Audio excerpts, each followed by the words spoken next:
Well, the women, it's a little bit different than the men. There's not as many tournaments out there for the women to participate in. And with combining the two tournaments, we're trying to find dates that work for both. So for the women, a lot of what we'll do is reach out to the girls directly. We have a lot of parents that reach out. It's a bit different recruiting than with the men. The men, the coaches reach out. They'll send us lists of players that they want to participate. The women, it's a little bit more work to try to get them to get involved. A lot of it is word of mouth. So a lot of the girls that you're going to see in the field today have heard about the tournament from another past participant or current participant. We try to do teammates. So you'll notice there's some of Team Canada here. There are a lot of Canadian girls, and they're all very good friends. So the best thing that we can do really is the word of mouth and getting, the girls here that way. So last year was the first year you combined the men's and the women's. Now that you have 1 year under your belt, how has that worked, and have you made any tweaks for this year?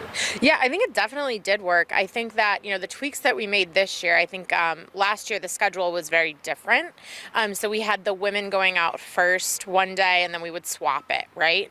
I think this year with them going out in waves is a lot better flow. And I think going off the split tees has really helped the course. There's people out on the course on every hole, which helps for the spectators. But also it just mixing the two together is making, I think, the pace of play a little bit better as well. The girls tend to play a little bit faster than the guys. So it helps move things along. How did you become such a golf fan? So I've been volunteering at Porter Cup since I was 11. My grandparents were members here, and back in the day, you used to have to run the scorecards from 9 to a copier and then get them back to the golfers at 10 so we could update the leaderboard. So I've just been involved in it in different ways since I was a kid. So I'm going on 25 years of volunteering.